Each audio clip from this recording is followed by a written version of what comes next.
सभी का स्वागत करते हुए मुझे बहुत खुशी हो रही है।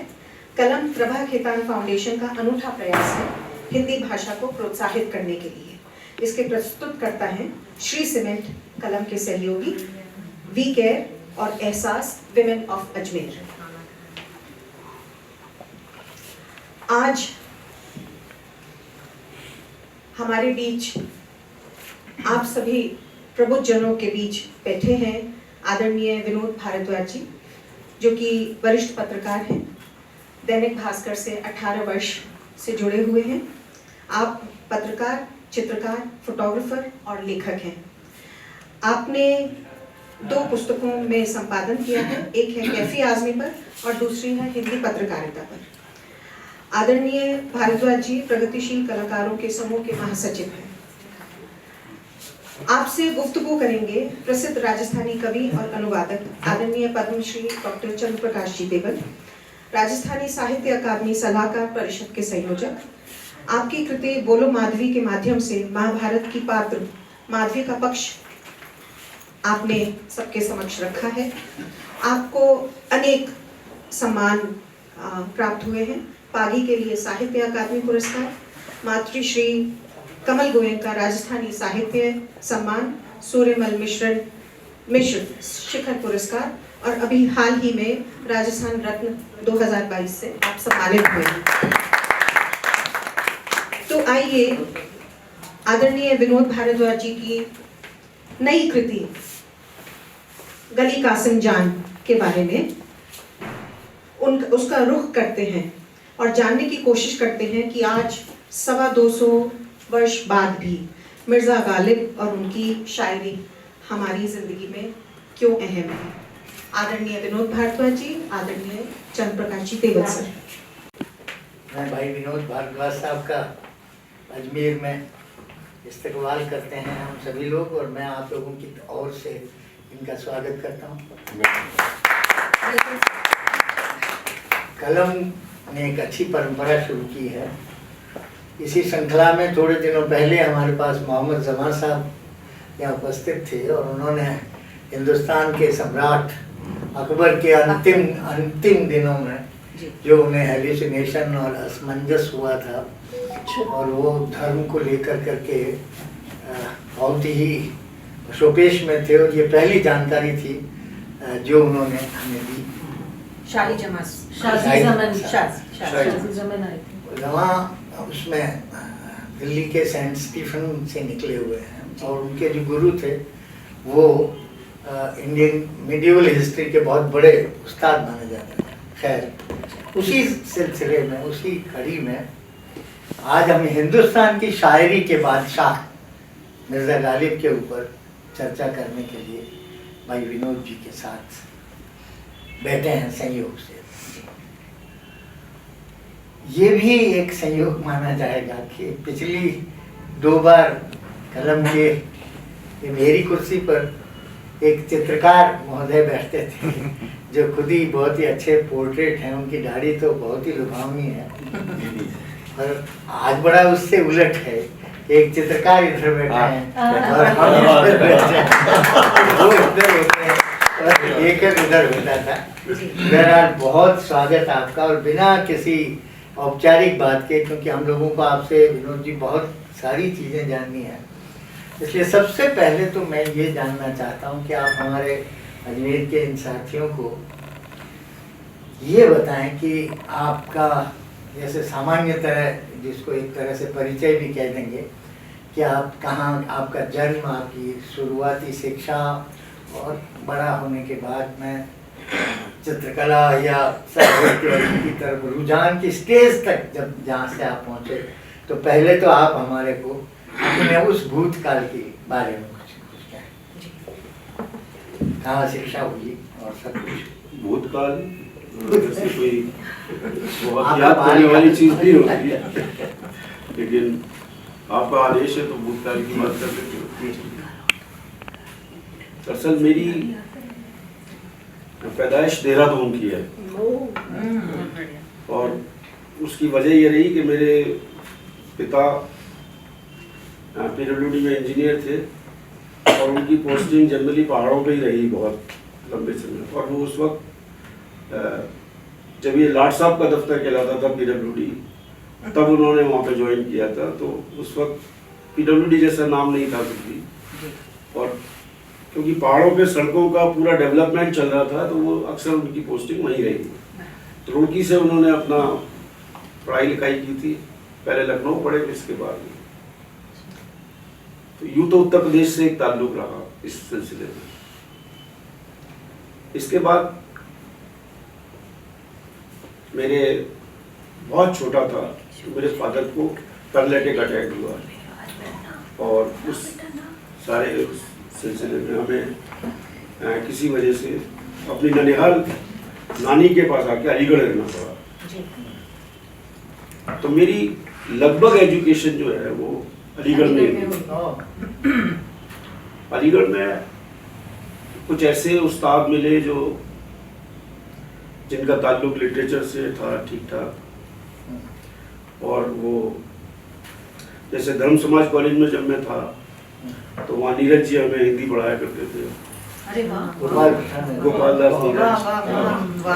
तो उनसे उनके असर ये हुआ कि कविता लिखने का एक अजीब सा जुनून सवार हुआ जी।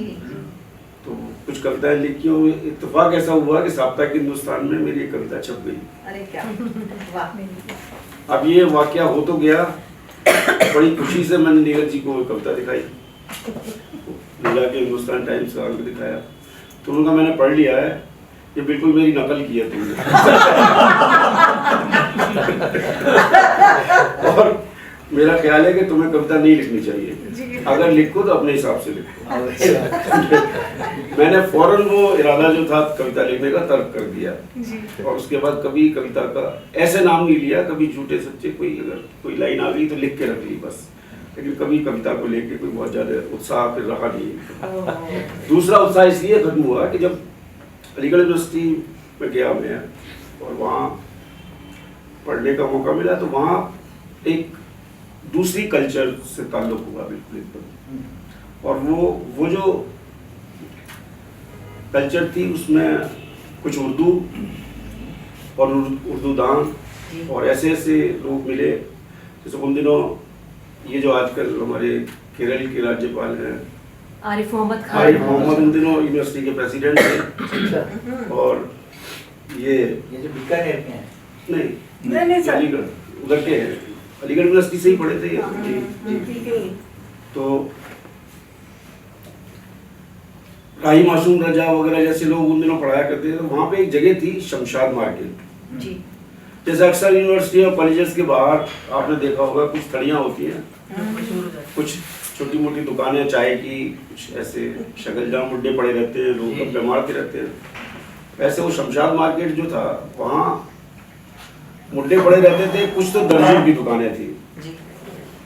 उन दर्जियों का मूल शगल जो था वो कपड़े सिलना कम था और यूनिवर्सिटी की राजनीति में भाग लेना बहुत ज्यादा, वो उसमें काट छांट बहुत किया गया। उनकी सिलाई मशीन भी उसी पे चलती थी और ये उनकी हरकतों में शामिल था।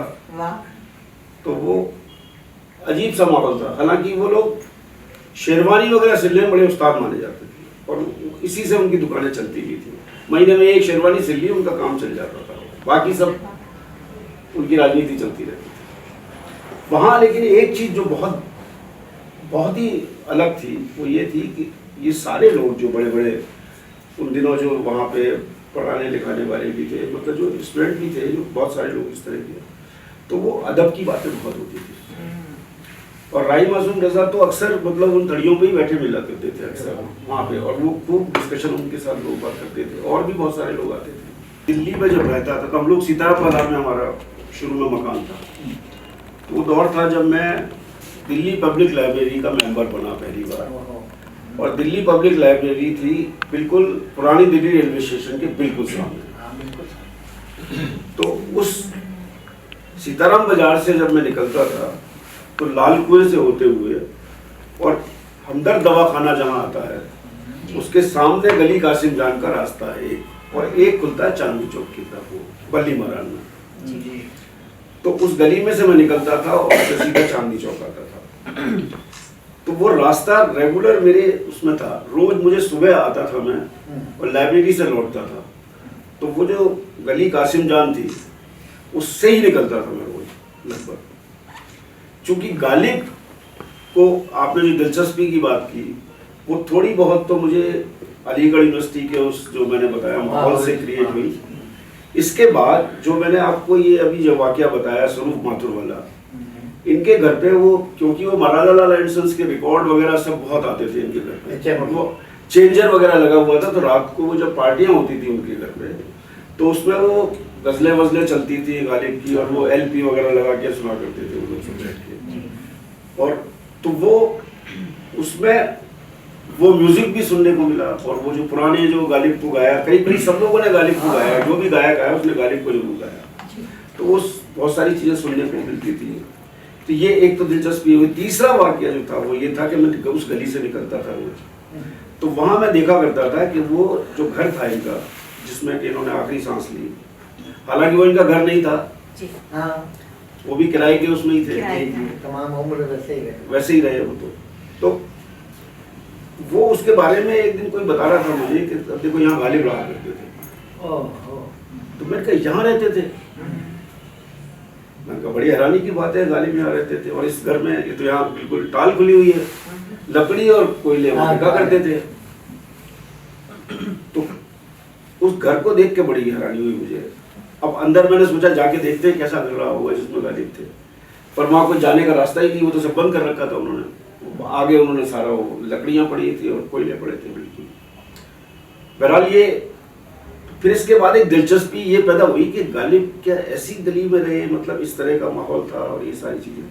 बाद में क्या हुआ कि जब ये उस वक्त शायद शीला दीक्षित थी, तो गुलजार, शीला दीक्षित और कुछ और लोगों ने वहाँ पे जो दिल्ली के लोग थे उन्होंने कोशिशें करके वो एक संग्रहालय उसको स्मारक में बनवा दिया, छोटा सा, वो साफ सुथरा हो गया, वो तो खाली करा दिया। सर आपने जब पहली बार देखा तब तब तो टालवाल थी। कौन से सन की बात? ये तो 70s के आसपास, 70 से पहले की बात है। जी जी। वो तो बहुत बुरी हालत में था, मैं आपको बता दूं। हाँ, टाल थी और कोई कुछ भी नहीं था। तो वो ये तीन चीजें ऐसी बनी जिसकी वजह से कि मुझे गालिब को हुआ। फिर मैंने जब गालिब को और पढ़ना शुरू किया, पढ़ने के साथ साथ मुझे फिर ये पैदा हुआ दिमाग में कि ये गालिब की जिंदगी के बारे में भी जाना जाए। तो मैं जहाँ भी जो मैं पढ़ता था या जो भी किताबें मैंने जो उनके दीवान वगैरह बहुत सारे जो भी पढ़ने को मिले, उनमें उनके जिंदगी के बारे में बहुत कम दर्ज था, कुछ भी नहीं, करीब करीब नहीं के बराबर। मतलब लोगों ने बहुत सतही तौर पे जो एक बस लिख दिया, बाद में फिर दीवान और मतलब उनकी गजलें वजलें कर दी।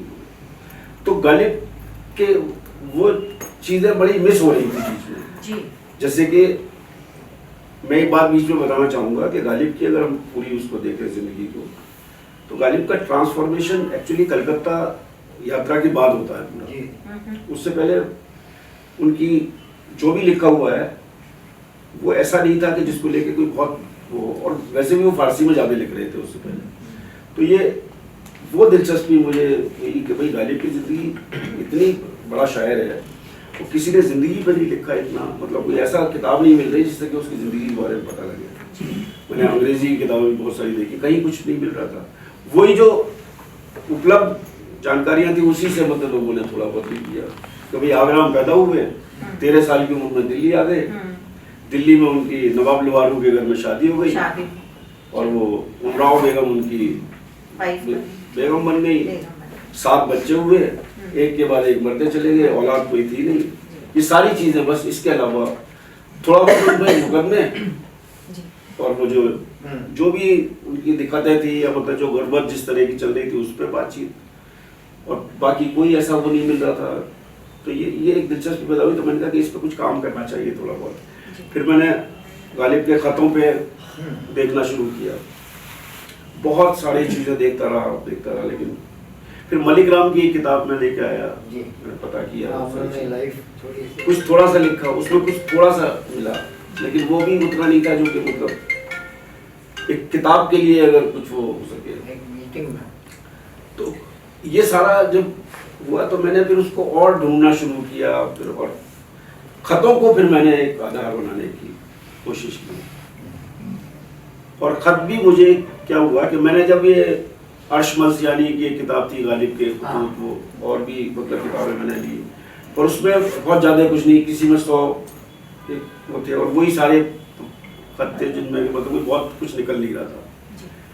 फिर एक दिन मैं दिल्ली गया और ये जो अपना गालिब इंस्टीट्यूट है यहाँ मैंने जाके थोड़ी सी खोज खबर की। उनके यहाँ भी कोई किताब मुझे हिंदी में नहीं मिल रही थी। नहीं, दिल्ली गया का मानी तब तक मैं जयपुर आ गया था गालिब किताब लिखने के मैं वही प्रोसेस की बात वही- कर रहा वही। हूँ। तो जब मैं दिल्ली गया तो वहाँ जाके मैंने इनसे पता किया तो उन्होंने कहा कि आप देख लीजिए, अगर आपको कोई किताब मिल जाए तो आप किताब देख लीजिए। तो एक मुझे खतों की किताब मिल गई, कोई सीताराम शर्मा ने कभी 1936 या 37 ऐसे कुछ ऐसे में वो उनके कुछ खतों को फिर पता है वो किताब देखी मैंने तो बिल्कुल जार हो रही थी किताब, उसको छूना भी मतलब मुहाल था एक तरह से। तो मैंने उस किताब मैंने कहा कि इसकी फोटो स्टेट करा दीजिए। तो रजा हैदर रजा थे उसके डायरेक्टर, उन्होंने कहा सब इसको तो हम नहीं कर सकते। मैं आया, मैंने आके पता किया तो नवाब लोहारू हमारे जो हैं दुरू मियाँ से मिला, वो उस वक्त चेयरमैन थे इसके गालिब इंस्टीट्यूट के। उनसे मैंने कहा कि भाई ये किताब वहाँ पे है और मुझे उसकी वो करानी है, तो कोई मुझे ठीक रिस्पॉन्स नहीं मिल रहा। उनका मैं अभी करता हूँ आपका। तो उन्होंने फ़ोन किया उनको कि भैया आपके पास वो आए थे और आप तो बातचीत की उन्होंने। तो मेरे पास 8वें दिन वो सारी फोटो स्टेट होके 3 वॉल्यूम में अरे वाह, वो घर आ गया मेरे पास एकदम। ये ऐसे सिलसिला बना बिल्कुल। अच्छा चमत्कार हुआ। हम सबसे पहले तो मैं कम से कम ये सोचता हूँ कि हमें सब लोगों को उस आदमी का शुक्रगुजार होना चाहिए जिसने आपको दिल्ली में ये कहा कि गालिब यहाँ रहते क्योंकि मुझे लगता है कि यही वो टर्निंग पॉइंट तो नहीं कह सकते क्योंकि ये कहीं जा छोड़ी रहते, ये वो रास्ता था कि जहाँ पर उस आदमी का शुक्रिया अदा करना चाहिए हम लोगों को कि वो यदि नहीं होता तो ये गली कासिम जान नहीं होती और ये अभी यहाँ नहीं होते और हमसे मुखातिब नहीं होते। ये बात बहुत अच्छी बात आपने कही कि कैसे कैसे देखिए सामग्री जुटाना हमेशा एक दुष्कर कार्य रहा है और विशेषकर उन लोगों के लिए। देखिए 19वीं शताब्दी का गालिब जो है वो भारतीय भाषाओं में, सारी भारतीय भाषाओं में, अभी मैं कल ही एक अशोक वाजपेयी का एक इंटरव्यू देख रहा था रेख्ता फाउंडेशन का, वो और एक उर्दू के वो थे आलोचक और केदारनाथ सिंह, तो वो यही कह रहे थे कि 19वीं सदी का आधुनिक साहित्य का सबसे बड़ा सितारा अगर कोई पोइट हुआ है तो वो गालिब है। और इसलिए हम गालिब का किसी से तुलना भारतीय कवियों से नहीं कर सकते। हमें करना चाहिए, हमें तो आसपास में तो वही चीज़ें हैं, लेकिन उन्होंने कहा कि उनकी जो तुलना यदि की जाए तो उस समय के बॉलदेयर और ये जो बाहर के जो बड़े बड़े ईस्ट और ये इन लोगों को ईट्स और इन लोगों के साथ में उसकी तुलना की जानी चाहिए। खैर वो ये सब बात भी, ये तो सब बात की बातें हैं जब गालिब आ गए हमारे बीच और ये आलोचना हो गई। लेकिन एक समय था और समय भी वाजबी था कि उस समय में जो शायर थे या जो कवि थे उन लोगों को 2 बातें, एक तो उनको अपने नाम की इतनी भूख नहीं थी जितनी आजकल हमें देखने को मिलती है, दूसरा वो अपनी शायरी को आगे रखते थे न कि अपने जीवन को।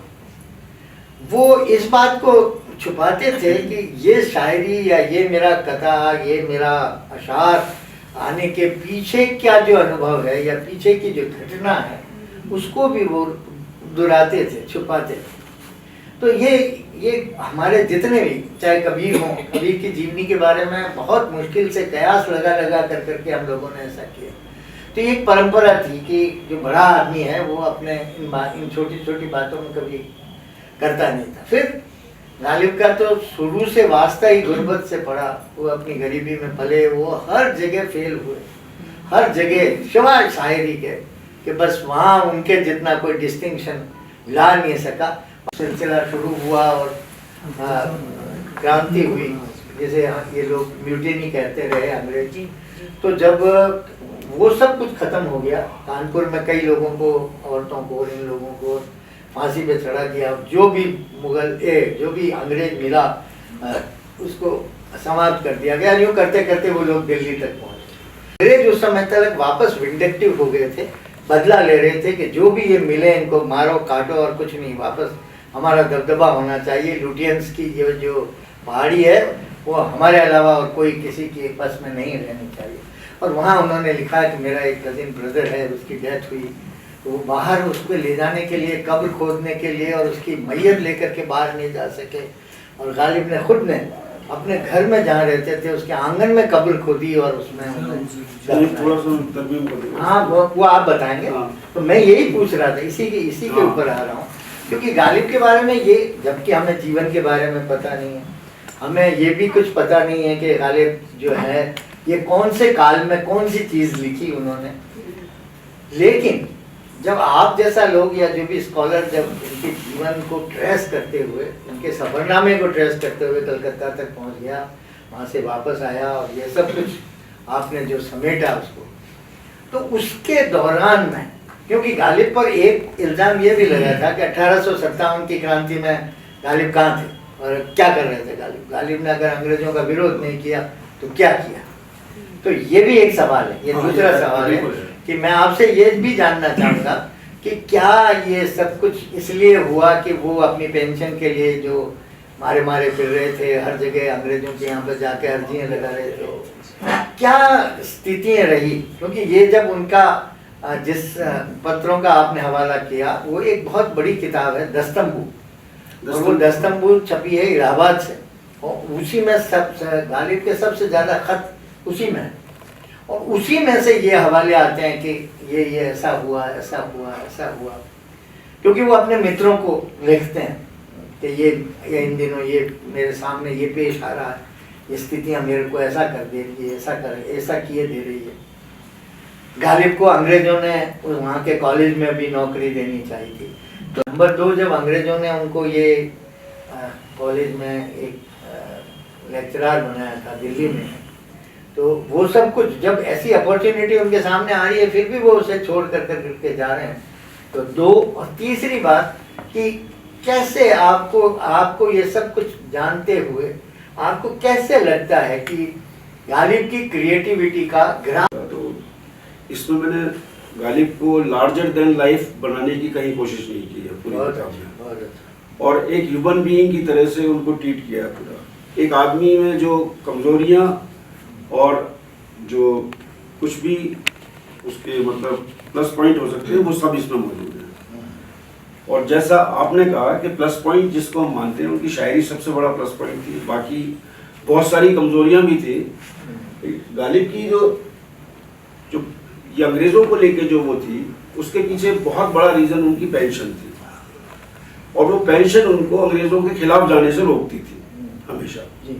उनको एक उम्मीद बंधी हुई थी कि अगर अंग्रेज मुझसे राजी रहेंगे तो मेरी पेंशन जो है बहाल हो जाएगी, और वो जो 62 रुपये आठाने मिलते हैं पूरे साल के, वो महीने के, वो मुझे जाके मतलब पूरे 700 रुपये हो जाएंगे एकदम। तो वो जो उनके सामने गाजर लटकी हुई थी एक तरह से पेंशन की, वो उनको अंग्रेजों के खिलाफ जाने से रोक रही थी। और गालिब ये बात अच्छी तरह जानते थे, कई जगह उन्होंने खतों में अंग्रेजों को बड़ी गालियां दी हैं और कोशिश की है उन्होंने कि लेकिन वो बड़े छुपा के करते थे इस काम को। इस मामले में वो थोड़ा सा वो थे कि कहीं किसी को पता न लग जाए, डिप्लोमेटिक।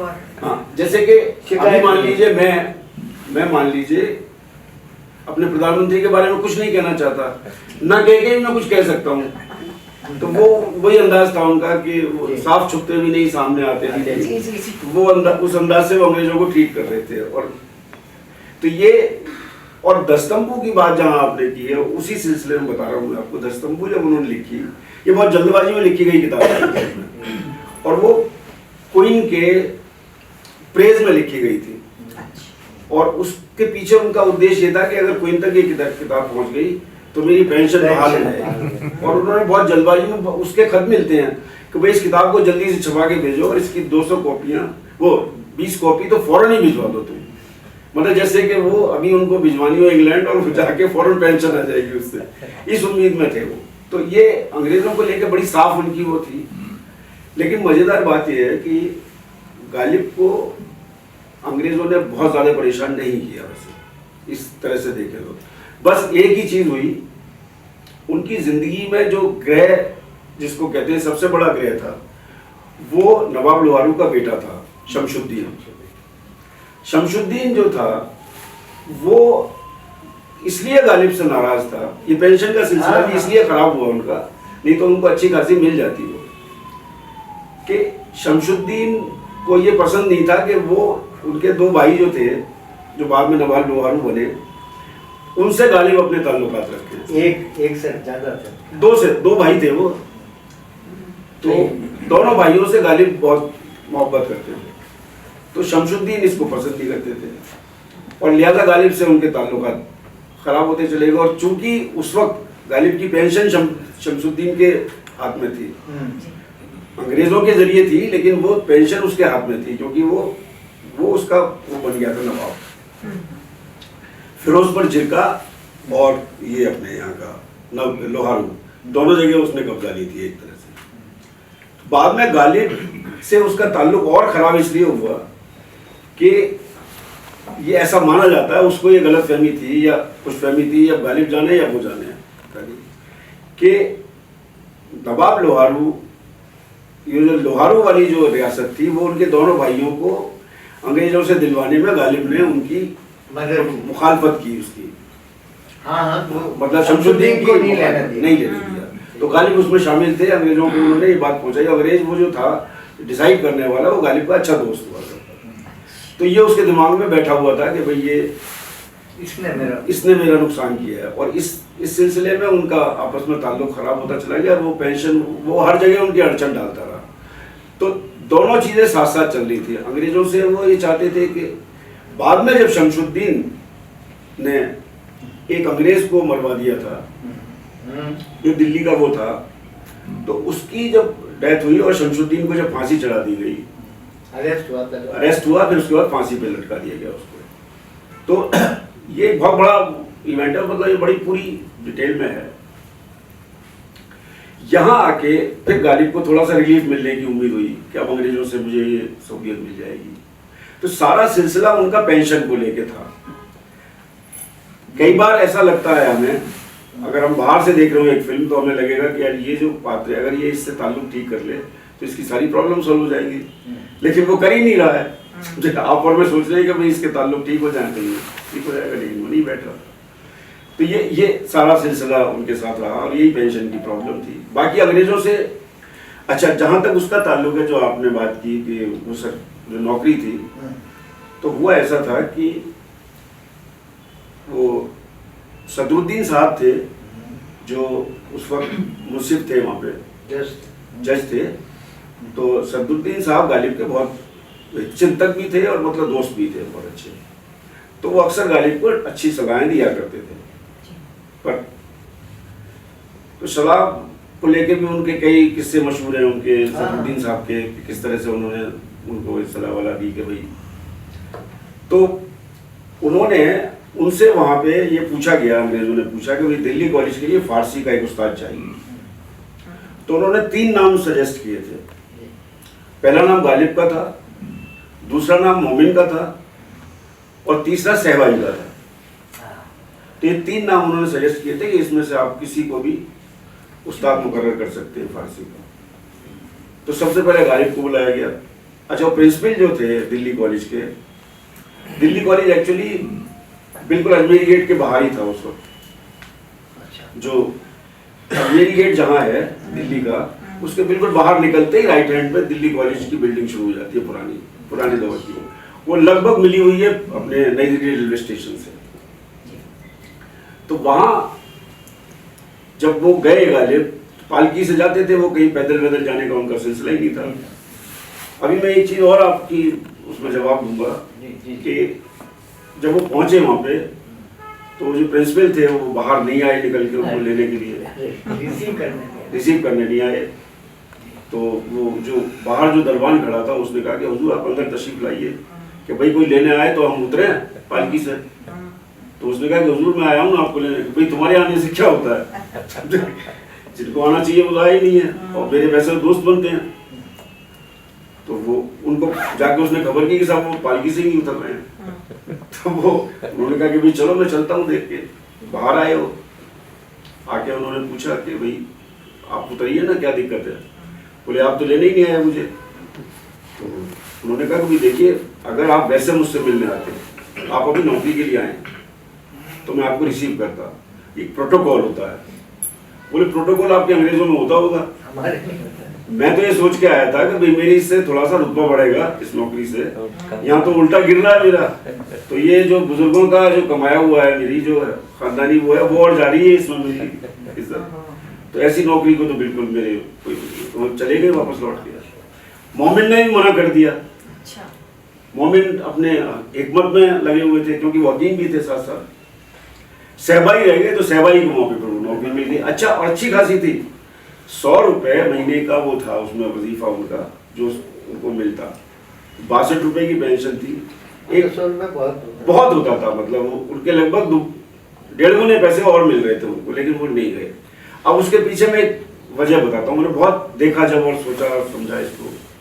गालिब की जो बेसिक जो वो हुई तरबियत, वो जिन हालात में हुई वो बहुत ही एरिस्टोक्रेसी से हुई असल में। नाना के घर रहे 13 साल तक, तो वहाँ कोई पूछने वाला नहीं था, क्योंकि चाचा की डेथ हो गई।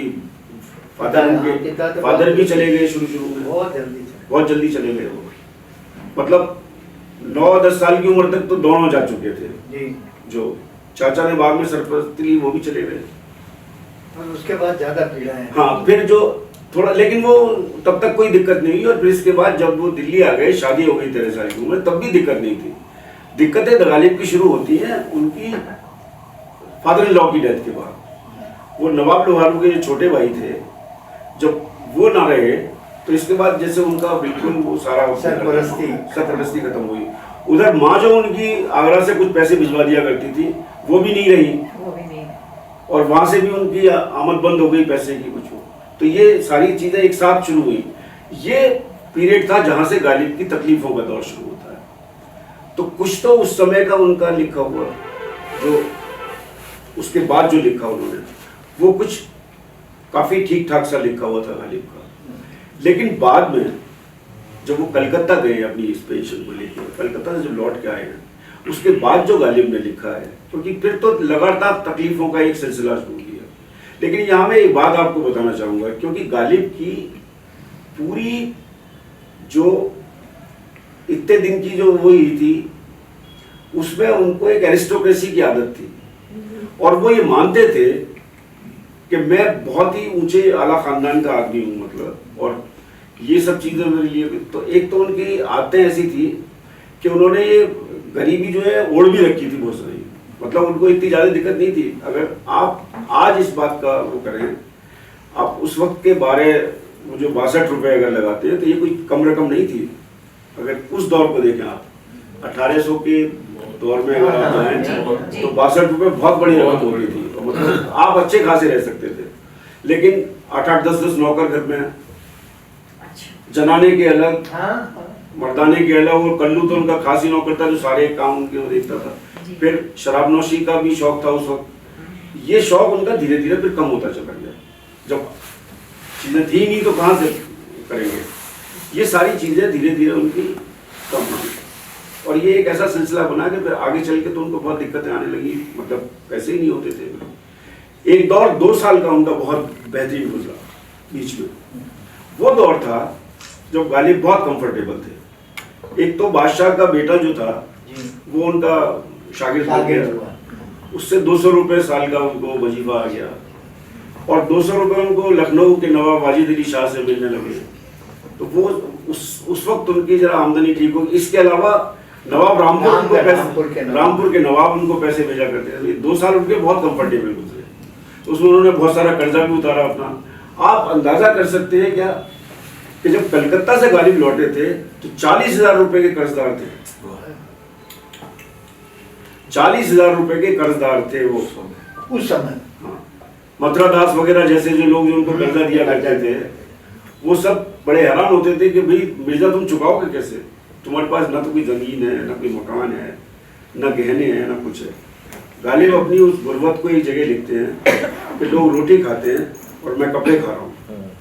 वो कपड़े खाने का जो वाक़या है वो ये है कि जो पुरानी जरी की साड़ियाँ वाड़ियाँ और वो सब जो होती थी जिसमें सोना निकलता था पहले, उनको बेच के जो उमराव बेगम वो फिर रोटी का इंतजाम किया करते थे। बिल्कुल सही कहा, बिल्कुल सही कहा।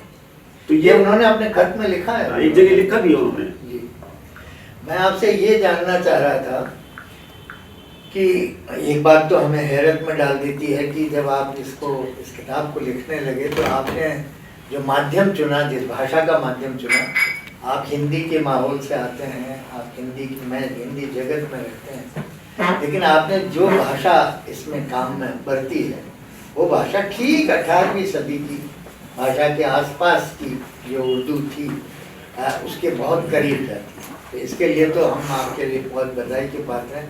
लेकिन हम ये जानना चाहते हैं कि आपने इसको एक्वायर कैसे किया, आपने इसको कहाँ से पाया। एक दूसरा हम ये जानना चाहते हैं, क्योंकि जब हम आपकी किताब को पढ़ते हैं तब ऐसा लगता है कि एक एक मंजरनामा जो है वो आप बिल्कुल, जिसको हम शायरी में चित्रात्मक बिंब कहते हैं, वो खड़ा कर देते हैं, आप पिक्चरस की स्थिति बना देते हैं। हम लोगों को ऐसा लगता है जैसे गालिब की बैलगाड़ी यहाँ से ये जा रही है और वहाँ से।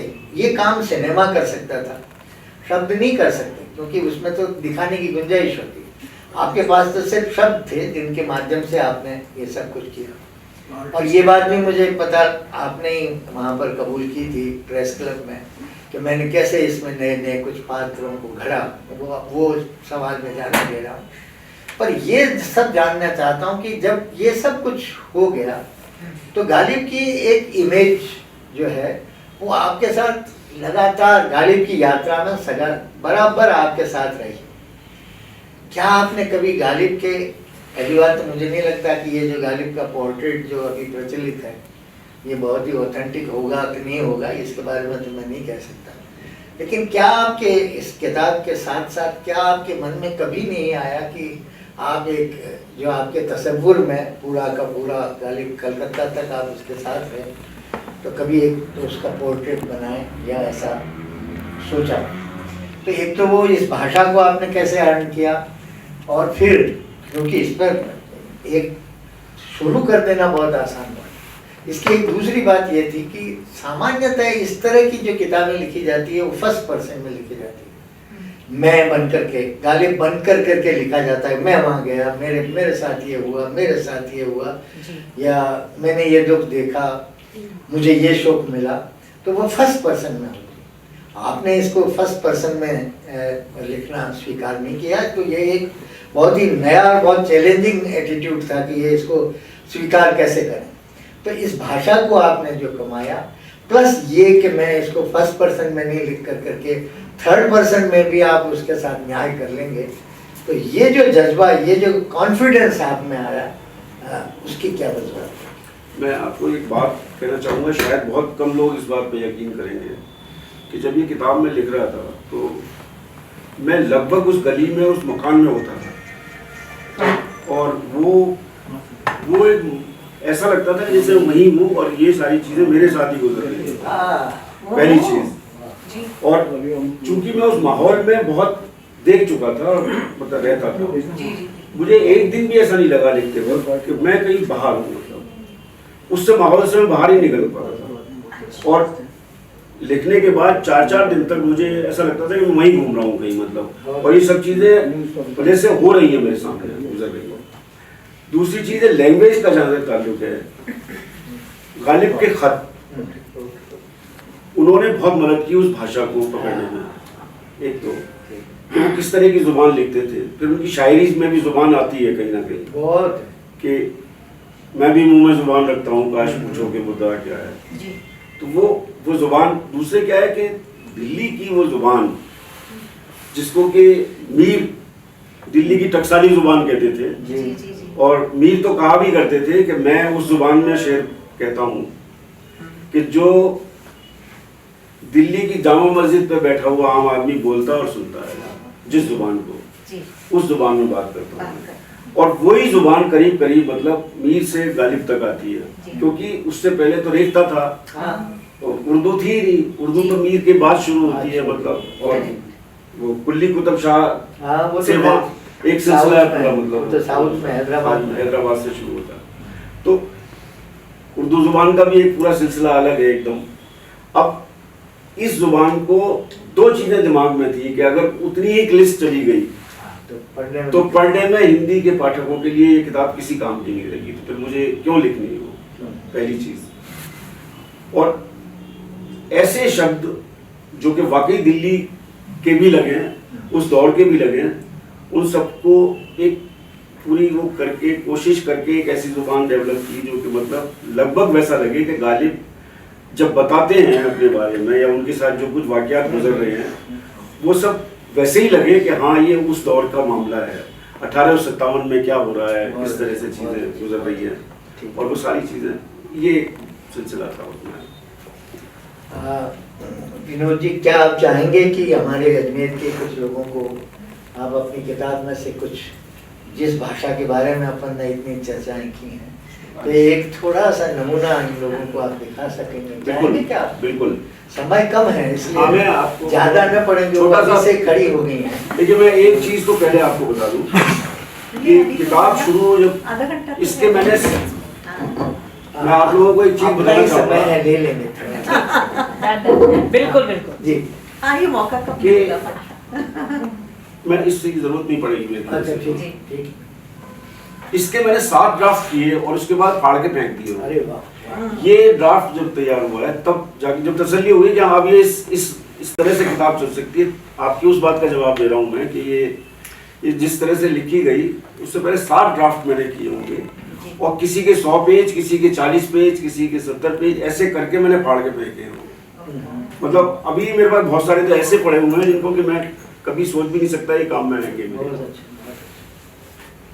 तो जब शुरू करने का सबसे बड़ा सिलसिला होता है किताब शुरू कैसे की जाए, तो मैं पहले आपको एक पैरा सुनाऊंगा, एक पन्ना छोटा सा, किताब कहाँ से शुरू होती है। ठीक है, जहाँ से आप उचित समझें।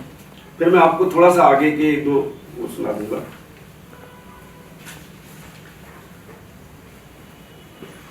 एक शेर है गालिब का जिससे किताब शुरू होती है, और शेर है कि उम्र भर देखा किए मरने की राह, क्या बात। उम्र भर देखा किए मरने की राह, मर गए पर देखिए दिखलाएं क्या। ओह, इस शेर से ये किताब शुरू होती है, और वो कहते हैं कि जीत की लज्जत तो जिंदगी भर हासिल न हुई, मगर मरने का इंतजार जरूर एक दिन खत्म हुआ। वो फरवरी का महीना था, सन था 1869 और तारीख थी 15। जी यही वो दिन था जब मुझे अपनी जिंदगी भर की तमाम दुश्वारियों से निजात मिली और हसरत तामीर भी पूरी हुई। गालिब का जो हसरत तामीर थी वो ये थी कि एक मकान बन जाए अपना, वो कभी बना नहीं, तो हसरत तामीर पूरी हुई। अब वो कैसे हुई इसका आगे वो आता है कि यानी असदुल्लाह को कब्र की शक्ल में ही सही दिल्ली में खुद का ठिकाना नसीब हुआ।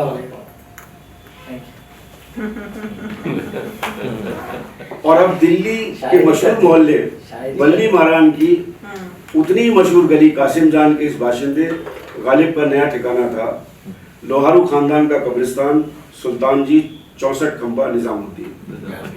यहाँ से किताब शुरू होती है। आपने पता दे दिया उनका। तो या मतलब अपनी कब्र से वहां से शुरू होता है जी। और फिर उसका सिलसिला शुरू होता है। यहाँ पे थोड़ी सी कुछ लाइनें आती हैं हजरत निजामुद्दीन के बारे में, और निजामुद्दीन के साथ साथ इस किताब में सिलसिला चलता है कि वहाँ और कौन कौन लोग सोए हुए हैं उसके आसपास, कब्रों की शक्ल में। उसमें रहीम का भी जिक्र आता है कि आसपास रहीम भी होंगे, उसकी शाहजहां की वो बेटी भी यही सो रही है, और भी मतलब बहुत सारे जो उनको याद आते हैं उन सब का जिक्र करते हैं। अब मैं आपको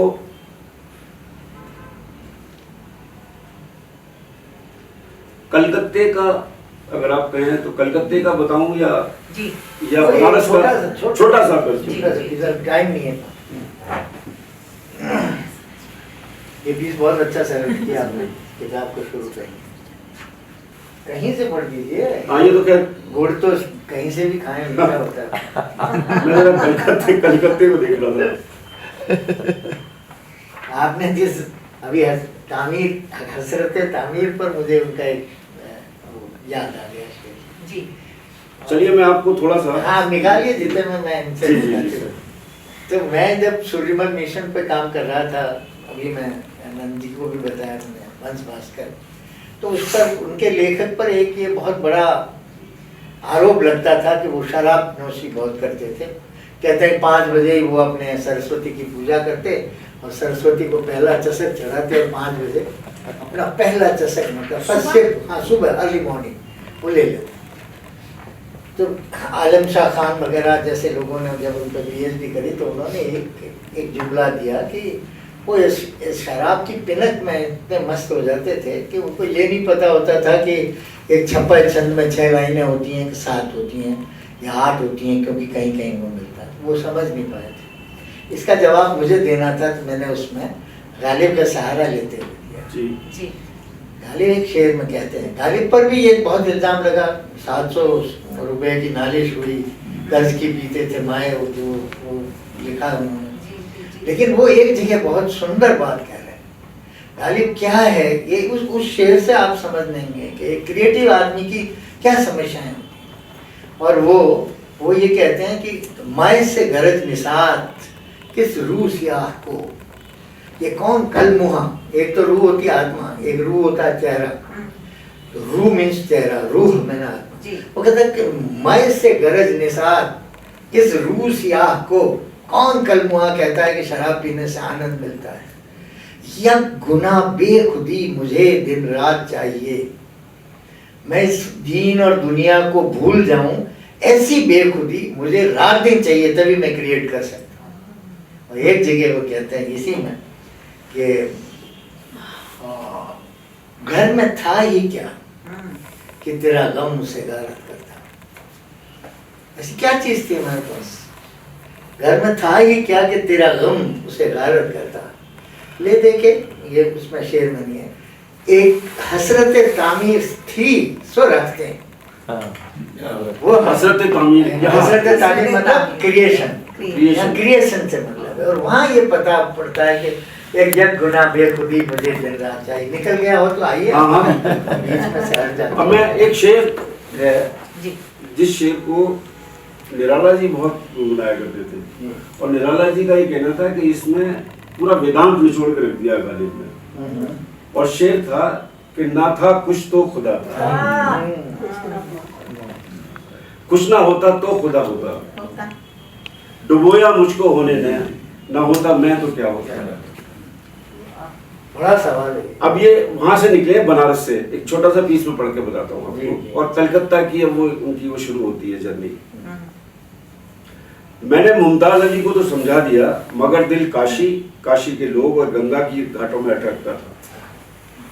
किसी को राजदार बना सकता तो जरूर बताई था कि गौहर तीर की तरह सीने में पैबस्त हो गई थी। गौरजान गौरजान जो कल अपने समय की बनारस बहुत में बड़ी बड़ी थी। बनारस की गायिका थी। दरअसल गौहर के कोठे की वो शाम ही तो थी जिसने वहां जाने और न जाने की कश्मकश पैदा कर दी थी। यही वो दहशत थी जिसकी वजह से मैं दोबारा उस कोठे की सीढ़ियों पर चढ़ने की हिम्मत ना पैदा कर पाया। दिल और पेंशन की लड़ाई में पेंशन भारी पड़ी। अरे वाह। सफर के अगले पड़ाव की तैयारी शुरू हो गई। रास्ते की तकलीफों को देखते हुए इरादा किया कि दरिया के रास्ते ही कलकत्ता का सफर किया जाए। मगर जब खर्च का हिसाब लगाया तो यही बेहतर लगा कि माली हालत के हिसाब से घोड़े और बैलगाड़ियां ही ठीक रहे। याद पड़ता है कि बनारस की उस आखिरी शाम कितने लोगों को घाट पर ही मुमताज अली ने इकट्ठा कर रखा था। सफर में निकले मेरे जैसे शख्स के लिए इतने लोगों का होना मुझे अंदर तक रुला गया। सोचा ये शख्स मुमताज अली मेरा क्या था, शिवनाथ सिंह से पहले कब मिला था, और पहली महफिल में मेरा बिना कलाम सुने कदम कदम पर बिछ जाने वाली गौहर क्यों कर मुझे रोपे पर हमारा थी। तमाम सवाल एक तरफ और बनारस एक तरफ। बनारस छोड़ने का रंज कम न था। वो शामें जो गंगा के आहिस्ता आहिस्ता बहते पानी के साथ गुजरी थी, रह रहकर सफर में याद आती रही। शायद फरवरी महीने की 19 या 20 तारीख को पटना और मुर्शिदाबाद के रास्ते आकर कलकत्ता पहुंचा। बरस था 1828, यानी दिल्ली से कलकत्ता पहुंचते पहुंचते मेरी उम्र में 1.5 बरस का इजाफा हो चुका। ये लाइन जो है इस तरह से लिखी गई है कि एक टाइम बता देना बहुत मामूली सी बात है, लेकिन उम्र में इजाफा हो गया, इसका मतलब 1.5 बरस बढ़े। मतलब अब वैसे कह सकते थे कि आप 1.5 साल लग गया। इस शहर के लोगों ने मेरी खातिरदारी में कोई कसर न छोड़ी। पेंशन के मामले में मुझे जो कामयाबी की उम्मीद, बधाई और खुदा का शुक्र कि जल्दी ही मुझे शिमला बाजार में मिर्जा अली सौदागर की हवेली का एक बेहतरीन हिस्सा 10 रुपए माहवार पर मिल गया। इस मकान को दिलवाने में राजा सोहनलाल का रसूख बहुत काम आया। मैं जब इस मकान में रहने लगा तो अक्सर इस बात पर हैरान होता कि कलकत्ता जैसे शहर में आखिर शिमला बाजार क्यों कर बना। कुछ लोगों से इस नाम की वजह दरियाफ्त की तो बड़ी मजेदार जानकारी मिली। बताया गया कि लॉर्ड एमहर्स्ट ऐसे पहले गवर्नर थे जिन्होंने गर्मियां बिताने के लिए कलकत्ता की जगह शिमला का रुख किया था। तब से रवायत सी बन गई कि हर गवर्नर हर बरस कभी दूसरे बरस में गर्मियां बिताने शिमला जाते। यह सफर भी पूरी तरह शाही अंदाज में हुआ करता था। इलाहाबाद कानपुर तक नावों में और उसके बाद पालकी, घोड़े और गाड़ियों का बड़ा सा कारवां कलकत्ता से शिमला और वापस शिमला से कलकत्ता उसी अंदाज में वापस आता था। कुछ वर्षों में नतीजा ये निकला कि बहुत से सरकारी मुलाजिम और मजदूर इसी सफर के इंतजाम के लिए मुकर्रर कर दिए गए।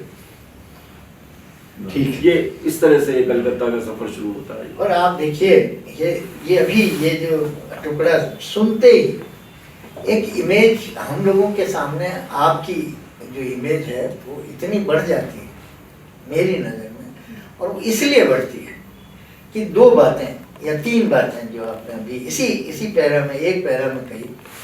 सबसे पहली बात तो मुझे लगा कि जैसे आप गालिब का जीवन नहीं लिख रहे हैं, आप लगते हैं कि जैसे पर काया प्रवेश होती है ना, जैसे उसकी आत्मा में आप घुस गए हैं।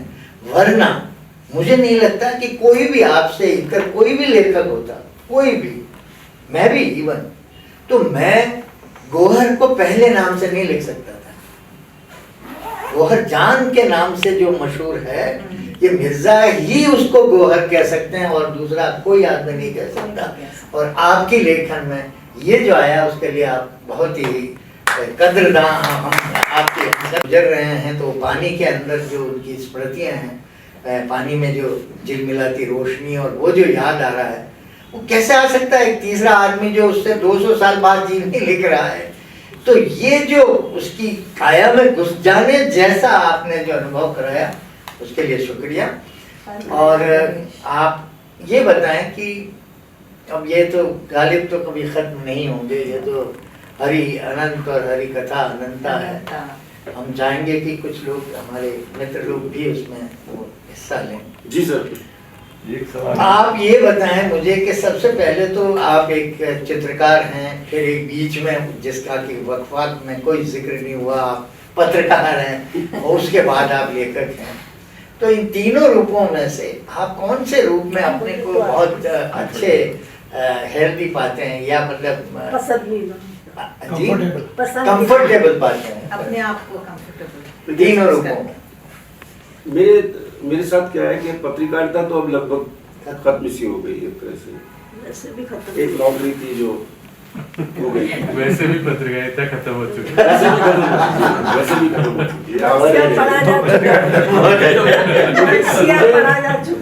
मेरा ऐसा सिलसिला रहता है कि मैं जैसे अगर 2 महीने मैंने लिखने में गुजारे हैं जी, तो फिर मैं थोड़ा सा बदलाव के लिए मैं एकदम पेंटिंग कैनवस लगा देता हूँ, कैनवस की तरफ और फिर मैं अपने कैनवस पे काम शुरू करता हूँ। महीने 2 महीने फिर मैं उस पर ही लगा रहता हूँ बिल्कुल एकदम। फिर वो सारे कागज वागज सब अलग हो जाते हैं एकदम। जी, फिर वो पेंटिंग जब तैयार हो जाती है फिर मैं अपने लेखन पे वापस आ जाता हूँ। तो ये दोनों तो मेरे आपको ऊर्जा दे। और एक और खूबी बताता हूँ मैं आपको कि जब मैं पेंटिंग बनाता हूँ जी, तो मैं हमेशा बहुत ही क्लासिकल म्यूजिक सुन के बनाता हूँ। हमेशा वो बैकग्राउंड में मेरे जरूर होता है, जी, चाहे वो जसराज जी हो, चाहे मतलब कोई भी हो, लेकिन क्लासिकल ही सुनता हूँ मैं उसमें। वो कंसंट्रेशन के लिए उस वक्त मेरे वही ऊर्जा देता है एक तरह से वो। जी, क्योंकि देखिए एक बात तो ये है कि चित्रकला और ये जो सामने है हमारे लेखन, ये एक दूसरे के बहुत, मैं ये तो नहीं कहता कि आपस में द्वंद्व में है, एक दूसरे के खिलाफ हैं, लेकिन दो सिरे हैं।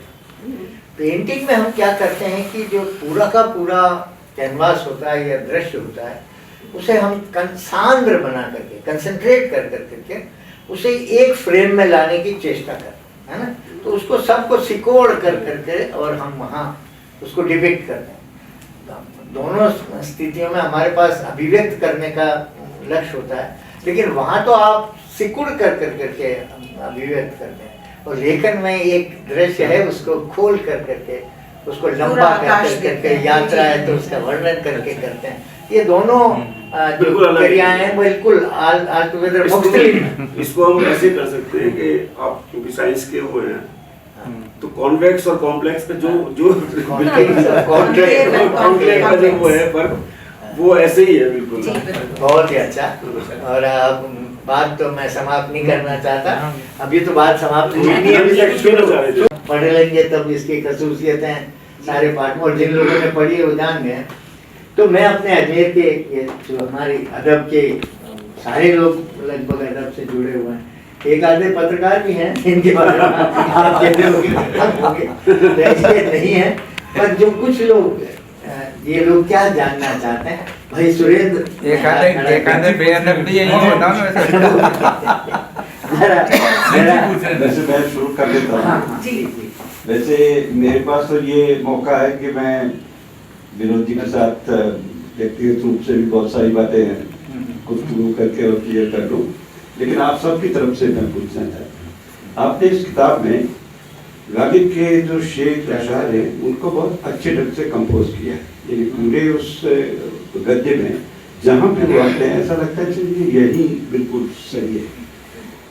ये करना बहुत आसान नहीं होता, क्योंकि गालिब का इतना बड़ा जो कैनवास है उसमें कौन सी बात उन्होंने कहाँ कही है और वो कहाँ के लिए उपयुक्त है, ये कैसे संभव किया। क्योंकि आखिरी में जाते जाते तो इस तरह का मतलब जहाँ वो सारे शेर, बहुत सारे शेर आते हैं उनको भी, तो वो एक तरह से गालिब को समझने में भी और मदद करते हैं। उस गालिब एक पोइट के रूप में कितना महत्वपूर्ण है वो वहाँ जाकर मैं खुद था। लेकिन आपने हर चैप्टर जो शुरू किया है उसके पहले उनका कोई एक शेर अभी इस तरह की गुंजाइश बनी। ये जो इसकी जो बनावट है इसके बारे में थोड़ा जानना चाहिए। ये दरअसल चैप्टर जब पहले तो क्या हुआ कि मैंने जब चैप्टर लिख रहा था तो एक एक शेर ऐसे ही लिखा, फिर इसके बाद जब मैंने पढ़ना शुरू किया तो मुझे लगा कि इस जगह ये शेर सूट नहीं कर रहा है, तो फिर मैंने वो दीवान में से देखना शुरू किया कि यहाँ कौन सा शेर सबसे ज्यादा मौजूद है। तो फिर वो जो मुझे बिल्कुल उस चैप्टर के हिसाब से लगे कि यही शेर सूट करेगा, फिर उनका चयन हुआ। बाद में ये प्रक्रिया तो लंबी हुई, लेकिन उससे वो बात आ गई कि जिससे वो चीजों के साथ तालमेल बन गया है, वो सिम्फनी जिसको हम कहते हैं, इससे कसावट बहुत जबरदस्त। हाँ, वो उससे पूरा वो। मैंने भी यही सवाल किया था कि हम गालिब का कहाँ ग्राफ ऊंचा जा रहा है, क्योंकि अब कोई नहीं बता सकता कि गालिब ने ये चीज कब लिखी, ये कब लिखी और ये कब। आज 23 तारीख है, 27 तारीख जो आने वाली है 27 दिसंबर, 4 दिन बाद ये गालिब की जन्मतिथि थी।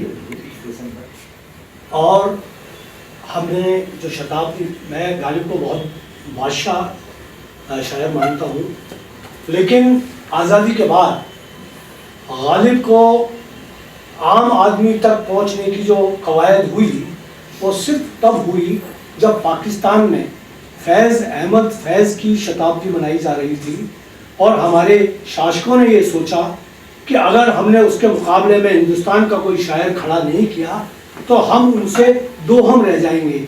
ऐसी स्थिति के अंदर शताब्दी समारोह हमारे यहाँ गालिब का बनाया गया, और गालिब के शताब्दी समारोह के बाद ही गालिब को पूरे 1 वर्ष तक हम लोगों ने बुनाया। इवन दुकानों के ऊपर गालिब की फोटोएं लगा दी गई थी, पहुंचा दी गई थी। तो हमने गालिब को जितना महान था उससे ज़्यादा महान बनाने की कोशिश की, और इस कोशिश के अंदर हम कामयाब भी हुए। हमने गालिब को जाना भी, लेकिन फैज़ अहमद फैज़ और गालिब की अगर तुलना की जाए तो आप क्या मानेंगे कि फैज अहमद फैज की शताब्दी समारोह और इधर गालिब का शताब्दी समारोह, इसमें कहाँ आप दोनों में से किस शायर को बेहतरीन उम्दा आपकी नज़र में मानते हैं? तो मैं नहीं कर सकता, क्योंकि ये किताब मैंने शायरी पे लिखी ही नहीं है। पहली बात तो ये कि गालिब की ज़िंदगी नामा है असल में। दूसरी चीज़ ये है कि फैज़ साहब एक बहुत बड़े शायर रहे, इसमें दो राय नहीं है। लेकिन आज भी एक बात माननी पड़ेगी कि जो कद मीर का रहा वो तो गालिब का नहीं रहा शायरी में, नो डाउट। अगर शायरी देखें तो आप मीर को अभी भी मतलब सबसे ऊंचे पद पे ही पाते हैं। बेशक। और कहते हैं कि खुद भी कह चुके हैं इस बात पे तो उन्होंने कि तुमसे पहले मीर भी था। गए जमाना। तो अगर उस तरह से हम वो देखेंगे तो असल में क्रिएटिविटी में किसी से किसी की वो तुलना नहीं की जानी चाहिए, होती भी नहीं है। हमने की तो नहीं, हम कर ले, हम ऐसे कुछ करते रहते हैं, लेकिन इनका कोई मतलब नहीं है असल में। इसलिए नहीं है, मैं बताऊं कि हर एक का काम करने का, लिखने का या कुछ और चीज़ें क्रिएट करने का अलग तरीका होता है, नज़रिया भी अलग होता है। एक जैसे तो हो ही नहीं सकते सब लोग, और इसीलिए जब एक जैसे नहीं हो सकते तो कंपेयर भी करना फिजूल की बात, और करना भी नहीं चाहिए मेरे ख्याल से। और गालिब का जहाँ तक ताल्लुक है, देखिए गालिब या कोई भी, इतने शायर हुए, गालिब भी क्यों पॉपुलर हुए। और आज ये हालत है कि इस किताब का जो उर्दू का वो आ रहा है वो पाकिस्तान वाले छापने को तैयार है। मेरे पास 3 पब्लिशर तैयार हैं जो ये कह रहे हैं कि हम बहुत कुछ बधाई। सिर्फ इसलिए कि तो जब आपके पास फैज अहमद फैज है तो गालिब को क्यों छाप रहे हो? अच्छा, एक बात आप अच्छी तरह मान लीजिए कि गालिब जिस तरह की शायरी करते हैं वो बिल्कुल अलग थी, और फैज की शायरी में जो चीज़ें हैं वो अपने वक्त की चीज़ें हैं। दोनों के टाइमिंग अलग है। तो एक तो वक्त का कोई कंपैरिजन नहीं किया सकता। होता क्या है कि जैसे अभी मान लीजिए मेरा कोई घर का बच्चा ही सोचे कि सब आपने उस वक्त जब ये 20 रुपये गज के हिसाब से ज़मीन मिल रही थी, आपने नहीं ली। अरे भाई 20 रुपये भी उस वक्त बहुत मुश्किल से होते थे जब 20 रुपये ज़मीन थी। तो ये वक्त की चीज़ें होती है। उस वक्त मुझसे नहीं हुआ भाई, इसमें आप मुझे ही इसके लिए वो थोड़ी कराओगे कि मैंने वो ज़मीन नहीं ली। तो ये अलग अलग दौर की चीज़ें हैं, उनका दौर अलग था। और जिन हालात में गालिब ने लिखा है वो आपके मन के शेर बन गए बहुत सारे, और वो फ्रेज की तरह से इस्तेमाल किए जा रहे हैं। मतलब आज हमें कोई ऐसी मिसाल नहीं मिलती। मैं आपको एक लेख दिखाऊंगा, अपना कभी मौका लगा तो मैं दूंगा, कि कोई मौका ऐसा नहीं है जिसपे गालिब का शेर आपको कोट करने के लिए। अच्छा, जहाँ हमारी जुबान रुकती है हम एक शेर कहीं भी सुना देते हैं गालिब का। और अब तो ये हालत हो गई है कि गालिब के नाम से इतने फर्जी शेर आ रहे हैं, उसमें गालिब लगा दिया, गुलजार और गालिब ये दो बचे जी। और कोई और शायरी जो है वो अपना मुकाम खुद बनाती है। जो आपने जिस तरीके से आपने तय किया है, तो इसमें आप क्या समझते हैं कि मिर्ज़ा गालिब जो सीरियल आया था और जो आपने एक सफ़र तय किया है उसमें कितनी नज़दीकी है या कितना सही है? कोई ताल्लुक नहीं है दूर दूर तक। बल्कि मैं आपको बता दूं, इसमें आज जब पढ़ेगी किताब तो आपको बहुत सारे वाक़यात ऐसे मिलेंगे जो कि जहां उन्होंने दिखाए वो इसमें बिल्कुल उस तरह से नहीं है। जैसे कि एक बड़ा मशहूर उनका जो वो है जिस किस्से को अक्सर लोग बयान करते हैं, वो आम खाने वाला, कभी भी आम नहीं खाते हैं, वो किताब में है, लेकिन किताब में उस तरह से नहीं है जैसे कि यहाँ प्रचलित है या उसमें सीरियल में दिखाया गया। देखिए, मैंने आपको एक बात बताना चाहूँगा जो मैं पहले भी कह रहा था, नंद जी से बात हो रही थी कि एक फिल्म जब बनाई जाती है उसका ट्रीटमेंट अलग होता है, और जब आप लिखते हैं तो आपका ट्रीटमेंट अलग होता है। जैसे कि मिर्ज़ा गालिब पे फिल्म आई है, एक क्यों बहुत दो नहीं, जो पहली फिल्म आई थी वो सोहराब मोदी ने बनाई थी, और उसमें भारत भूषण और सुरैया उसमें आ रहे थे। पूरी फिल्म को अगर आप देखेंगे तो आपको लगेगा कि वो उस डोमनी और गालिब के अलावा कुछ भी नहीं है उसमें। बाकी जो विलेन क्रिएट किया गया उस थानेदार को या कोतवाल को, बस मतलब आपने उसको एक लव स्टोरी बनाया है एक तरह से। तो गालिब की जिंदगी उसमें से निकल के ही नहीं आ रही है कहीं भी, जबकि मंटो ने उसकी स्क्रिप्ट लिखी है उस फिल्म की।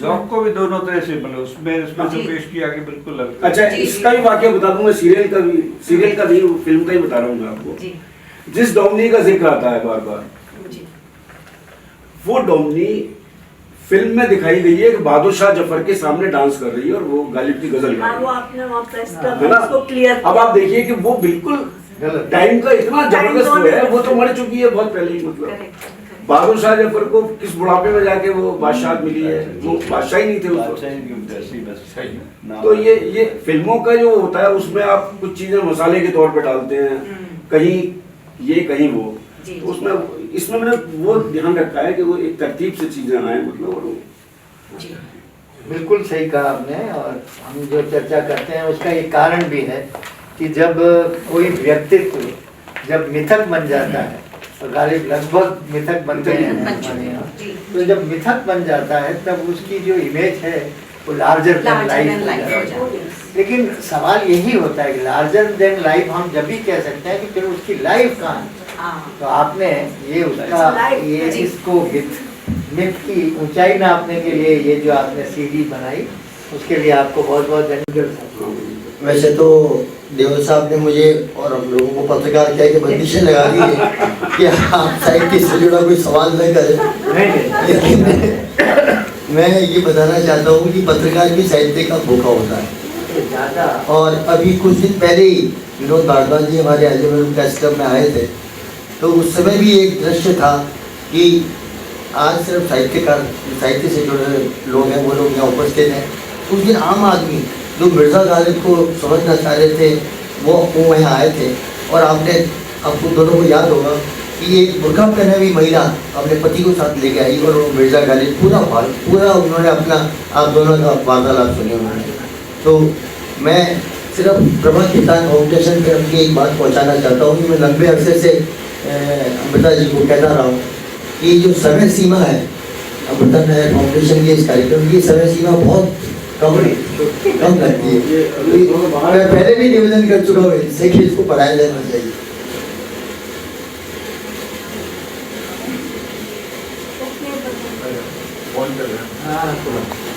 नहीं, उसकी आपकी बात नहीं है।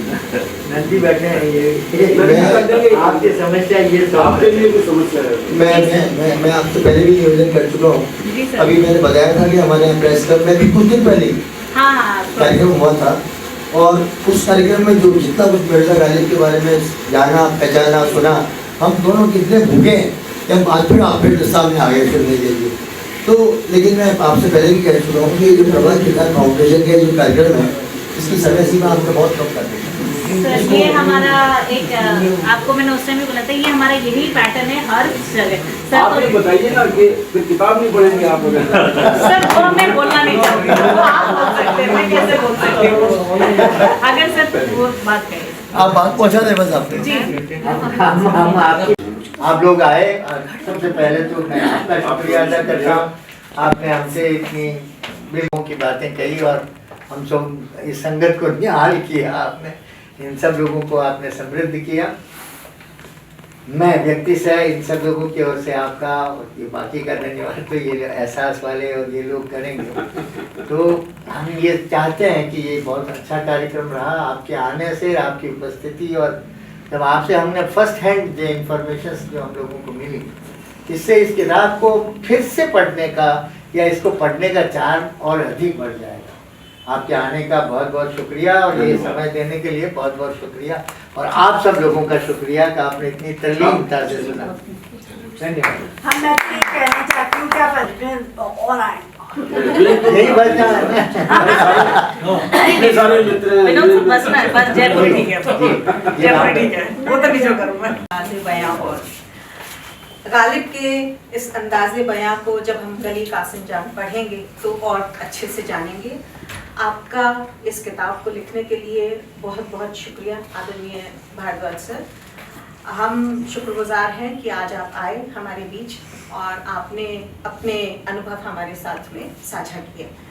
मैं अब आदरणीय हमारे बीच में वरिष्ठ साहित्यकार आदरणीय नंद भारद्वाज सर बैठे हैं, जो कि भारद्वाज सर के बहुत अच्छे परिचित भी हैं। तो आप कृपया करके एक स्मृति चिन्ह भेंट करें आदरणीय भारद्वाज सर को और आदरणीय फाउंडेशन और कलम की ओर से आपको हाथों की कलमकारी की हुई है। आपका बहुत बहुत शुक्रिया सर। आप तो उड़ा थे अपनी एक प्रति लें और आदरणीय सर उस पर ऑटोग्राफ भी देंगे। फोटो आप मांग के ले गया, वापस नहीं लाया।